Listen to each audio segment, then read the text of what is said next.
Bonjour et bienvenue. Dans cette vidéo, on va traiter l'exercice 78 et l'exercice 79 de la page 387. Donc toujours sur les successions d'épreuves indépendantes, mais de manière un petit peu plus complète.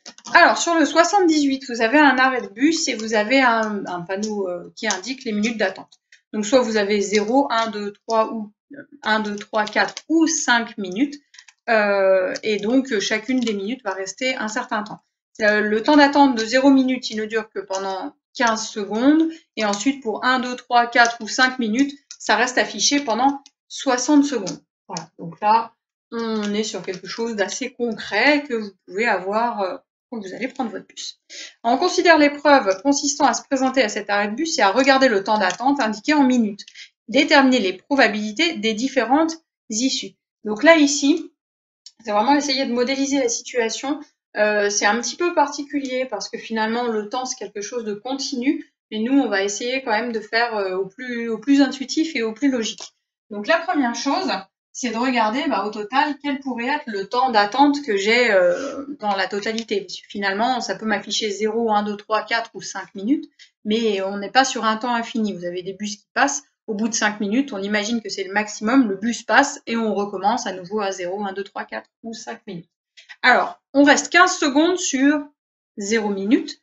On reste 1 minute après 60 secondes sur 1, 2, 3, 4 ou 5 minutes. Ce qui fait qu'au total de temps d'attente, je peux avoir 15 secondes plus 60 secondes fois, alors 1, 2, 3, 4 ou 5, donc fois 5.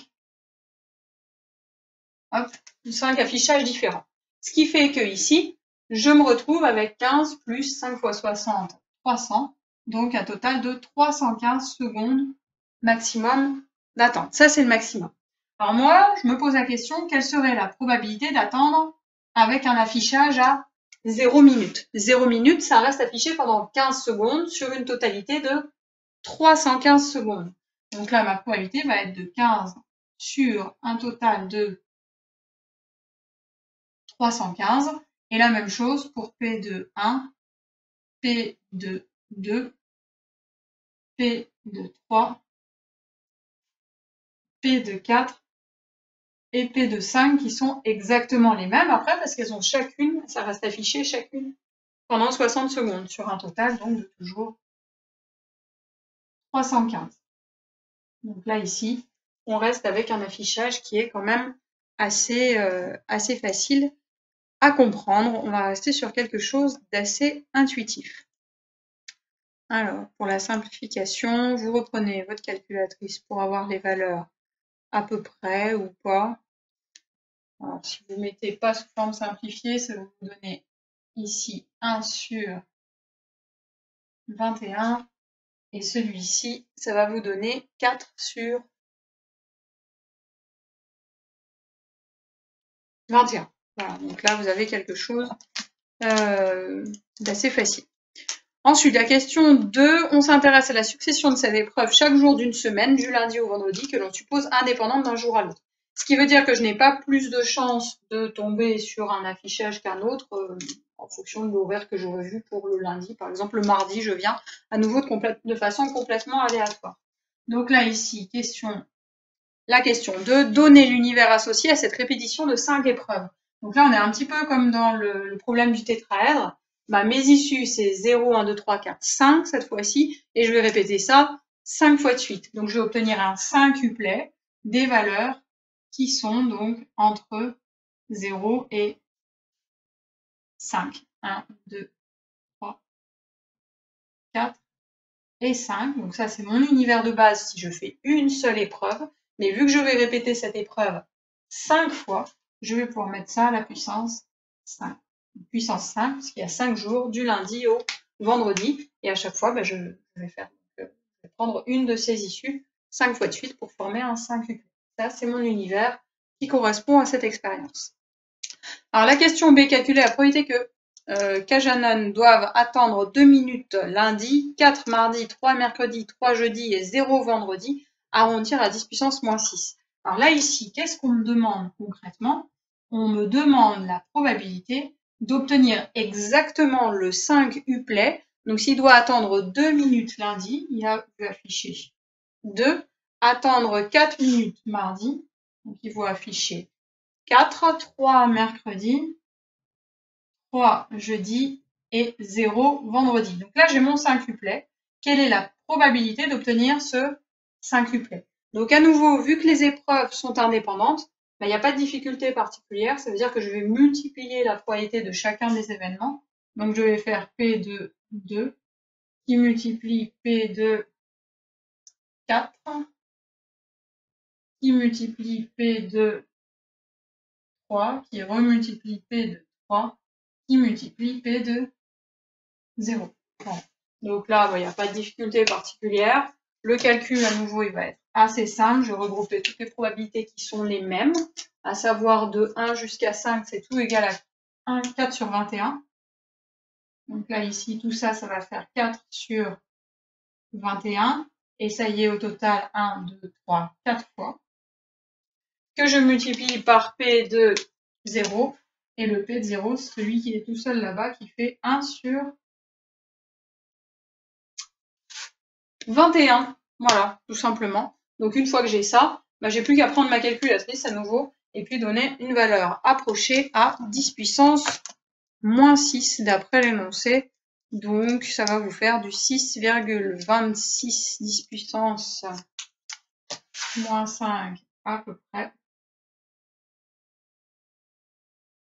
6,3 10 puissance moins 5. Voilà. Ça, vous avez arrondi à 10 puissance moins 6. Et votre résultat, il est là. Donc, ça fait vraiment une probabilité assez faible d'avoir exactement ce quintuplet. En même temps, vu le nombre de quintuplets qui existent, ça n'est pas très étonnant qu'obtenir ce quintuplet spécifiquement dans cet ordre ait une probabilité qui soit très faible. Alors, pour l'exercice 79, qui est à peu près la même chose, vous avez Fort Boyard. Alors, il y a une erreur d'énoncé là sur l'algorithme, donc je vais juste le reprendre avec vous à la fin. Mais vraiment, si vous le tapez sur une machine, vous verrez que ça ne fonctionne pas. Alors, vous avez 4 épreuves, épreuve 1, 2, 3, 4. Et on vous dit que l'équipe commence donc les 4 épreuves dans cet ordre, qui est la probabilité que l'équipe réussisse toutes les épreuves sauf la deuxième. Alors là, vu qu'on vous donne toutes les épreuves, ce que je vais faire, c'est que je vais remettre la situation représentée par un arbre. Ça sera peut-être plus simple de le comprendre. Donc là, j'ai ma première épreuve, qui est l'épreuve, je ne vais pas le faire en entier, hein. Donc la chambre froide, je vais mettre FR pour froide, et là ici, FR pour froide. Donc si je mets FR, c'est que c'est réussi, FR bar, c'est que c'est un échec. Donc on me dit que la probabilité de réussir la chambre froide, elle est de 0,7. Ici, et là, de la louper, elle sera donc de 0,3. Une fois qu'on a fait la chambre froide, on peut lancer la balance. Donc la balance ici, et là, je rate la balance. Il n'y a rien d'autre qui commence par B, merveilleux. Donc là, ici, B et B bar pour la balance. Et on me dit que les événements sont indépendants. Donc vu que les événements sont indépendants, peu importe que j'ai réussi la chambre froide avant ou pas, à chaque fois, la probabilité de réussir la balance sera de 65%, donc 0,65. On ne met jamais de pourcentage sur un arbre de probabilité. Ça, c'est une erreur que je ne veux pas voir sur vos copies. Donc 0,65 et 0,35, 0,65 et 0,35. Et on enchaîne comme ça. Donc après l'épreuve de la balance, on a le roi du silence. Hop, donc silence réussi ou non, etc., etc. Et une fois qu'on a fait l'épreuve du silence, on a encore le train fantôme qui est derrière là-bas. Donc le fantôme, FA et FA bar. Et à chaque fois avec les probabilités qui correspondent.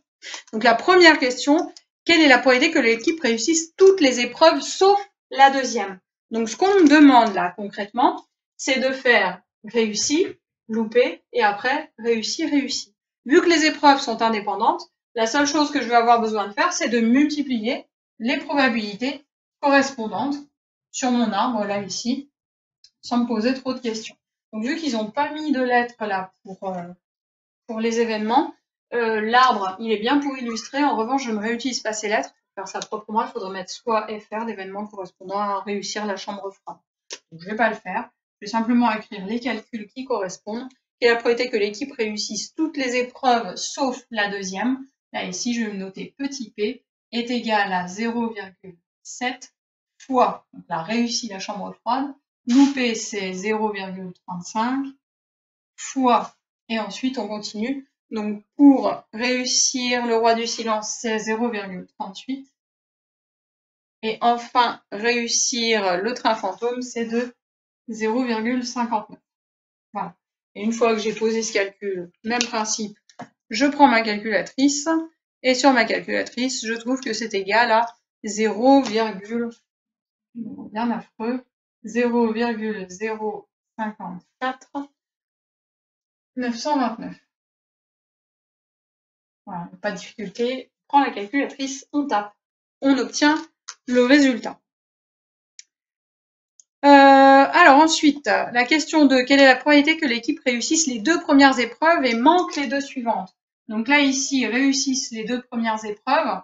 Eh bien, à nouveau, je vais réutiliser mon arbre que j'ai imaginé. Donc là, la probabilité, ça va être 0,7 fois 0,65. Les 2 premières sont réussies. Et donc, les 2 dernières ont échoué. Donc, échoué, ici, ça va être du 0,62. Et la dernière échouée, ça sera du 0,41. Je prends à nouveau ma calculatrice, chose pas trop difficile, et je trouve 0,115 661. Voilà. Donc la seule difficulté, c'est vraiment d'imaginer l'arbre, mais en soi, il n'y a pas de difficulté particulière. Alors, la question d'après. On me propose donc, pour la question 3, la probabilité que l'équipe réussisse sans faute sur les 5 premières épreuves est de 7%. Quel est le taux de réussite de la 5e épreuve? Arrondir au pourcent près. Donc là, ça veut dire que j'ai une dernière épreuve, là, ici, qui arrive derrière l'épreuve fantôme, hop, qui est inconnue, dont je ne connais pas non plus la probabilité. Et il me dit que la probabilité de réussir le sans faute, donc réussir, puis réussi, ici est égale à 7%.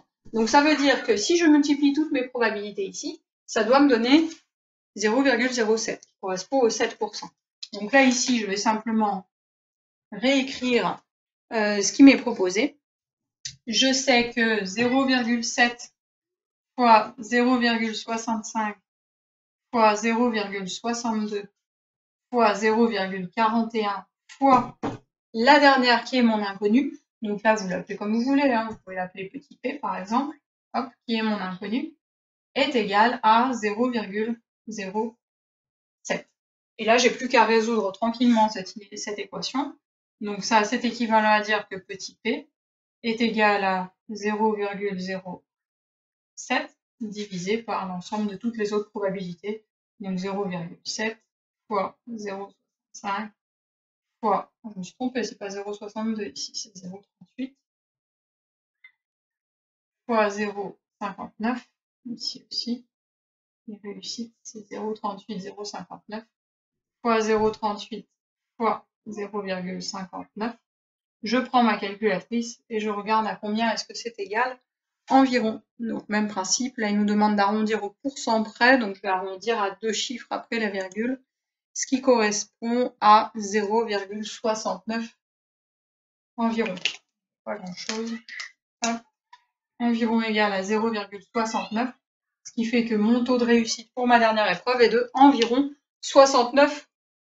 Et on le laisse donc comme ça, on fait une petite phrase de conclusion, ça fait jamais de mal. Alors la question 4 qui était sur l'algorithme, là ici il y avait vraiment une erreur. Donc je vais le reprendre parce que c'est pas beau du tout ce qui a été fait. Alors, hop, on va reprendre.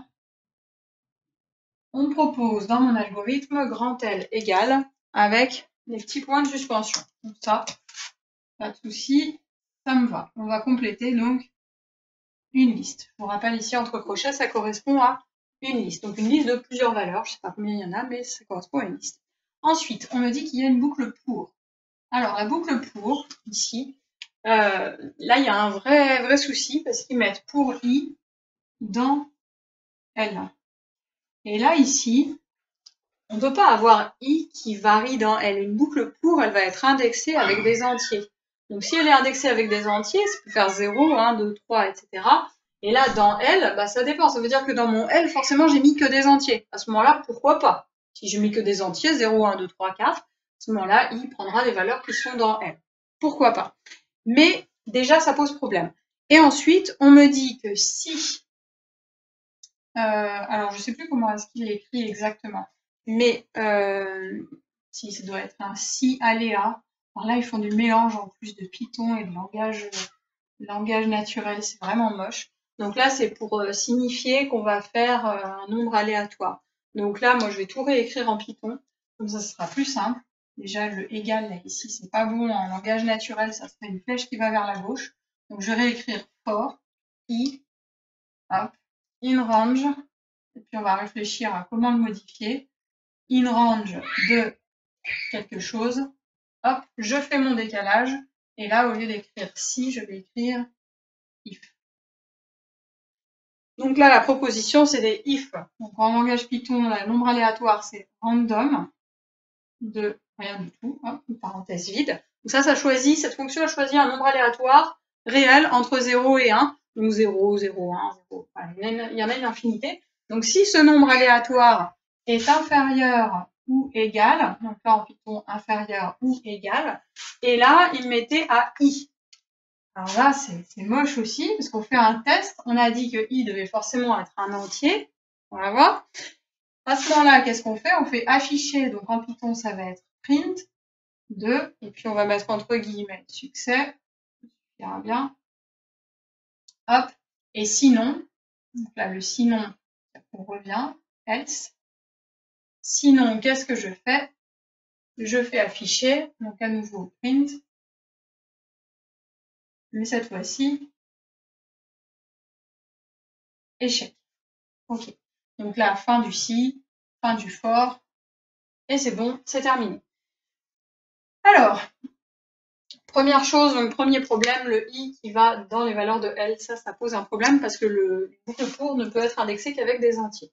Ensuite, on fait un test, si un nombre aléatoire est plus petit que i, on affiche un succès, sinon on affiche un échec. Donc là, ici, ce qu'on imagine bien quand même, parce que c'est pour simuler le jeu, ben je vais devoir tester, est-ce que mon nombre aléatoire est plus petit que, ben, par exemple, 0,7. Si c'est plus petit que 0,7, je prends un nombre aléatoire entre 0 et 1. Si j'ai un nombre entre 0 et 0,7, j'aurai à peu près 70% de chance, je pourrais afficher un succès. Si c'est pas plus petit que 0,7, à ce moment-là, je pourrais afficher un échec. Ensuite, s'il est plus petit que 0,65, ok.